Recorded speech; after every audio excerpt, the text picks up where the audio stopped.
Hi and good day to everyone. Again, this is Michael and welcome to BDO Nomura Pinoy Investor Facebook Group.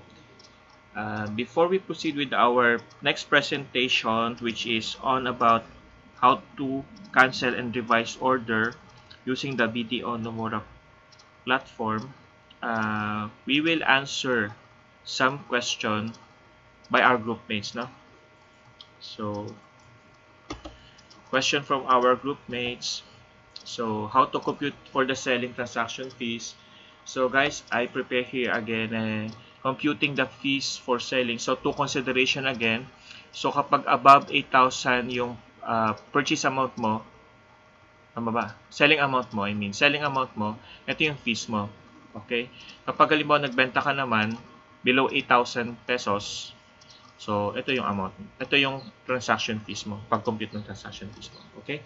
So, number 2, paano mag-withdraw from BDO Nomura Settlement Account? So, answer dito, makita natin to sa frequently asked questions, no? So, how do I withdraw funds from my online trading account? You may submit a withdrawal request through your BDO Nomura transaction page under the withdrawal menu. So, successful processing of your withdrawal request of cleared funds will be credited to your nominated beneficiary account. So, ito yon. So, pag click natin yung withdrawal, lalabas yung menu, to lalabas tong mag-open folder to, no? So, yung transaction date naman, automatic yan eh. Kung kailan ka nag-login, yun yung lalabas na date yan. So, yung amount to withdraw naman, enter mo lang yung amount dyan. But, remember, check mo yung balance mo sa BDO Nomura Settlement Account mo na makikita doon sa Order Part and Equities Portfolio. Kung magkano lang yung amount doon, yun yung pwede mong withdrawin. Okay? Then click Submit. So take note, walang charges sa pag-withdraw ng pera from your Nomura Settlement Account to your beneficiary account. Then you may withdraw from your BDO Nomura Settlement Account on or before 10 p.m. to be debited to your BDO account on the next banking day.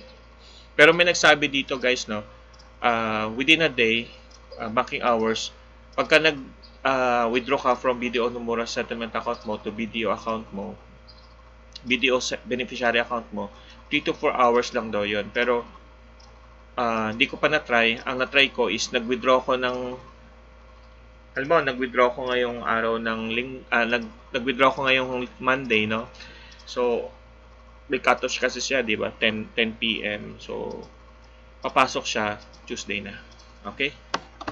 So far, ito lang yung questions ng group natin. Then, let's go to the presentation. So, this short presentation was made intended to help the group to understand how to use the BDO Nomura platform in terms of cancel and revise your orders. So, let's go to the BDO Nomura webpage. So, ito yon. Click natin yung online trading login. Then, click login. Then, lalabas yung page na to asking for our username, password. Then, click login.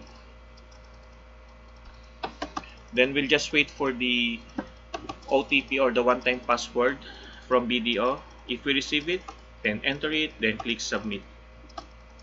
So, we are now in the main platform of BDO Nomura. To enter trading platform, just choose and click on trade. Then, we are now here in the trading platform. So, we have here the code screen. Explain natin ulit, no? So, it shows the stock code in the company name. We have the closing price of the previous trading day. We have high, tentative highest price within the day. We have the low, tentative lowest price within the day. Bid quantity is the number of quantity in the certain bid price. We have the bid is the buying price. This will display the highest bid price from the bid ask board. Ito yung bid ask board natin, guys. No? Then ask is the selling or offer price. This will display the lowest ask price from the bid ask board. So ito naman yun, guys. Okay? So ask quantity is the number of quantity in the certain ask price. We have the last stock price in a specific market time. We have change difference between close and last price.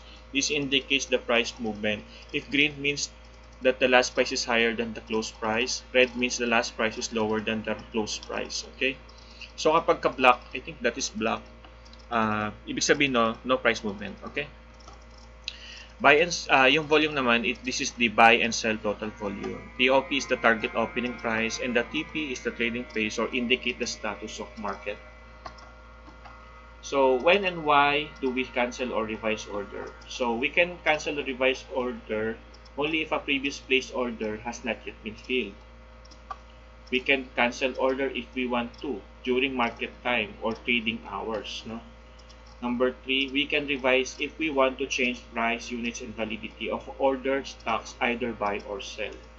So how to cancel and revise our order? We go back to the trading platform. So this is the trading platform. No? We go to the order book, then order status. So dun sa order book, so makita na yung how to cancel, no?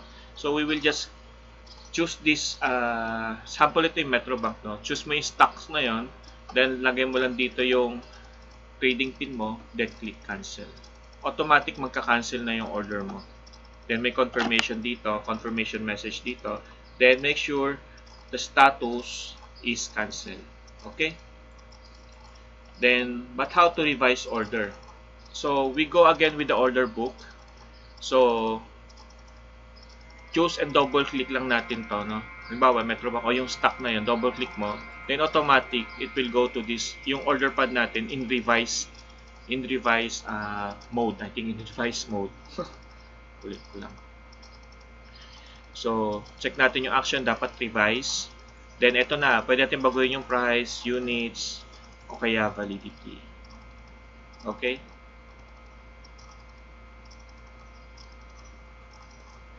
Then makikita mo na dyan yung pag nag-revise ka, makikita mo dyan yung revision ng amount, yung pagpapalit ng units, number of units mo, then yung price mo, then yung value. Then input mo yung trading pin mo, then click mo yung revise, then there will be a confirmation message again, then click mo lang yung status dito, no, sa order book. Dapat nakalagay dyan replace kung automatic na palitan yung order mo. Ibig sabihin replace, na-revise mo. Okay? So this is the end of our presentation.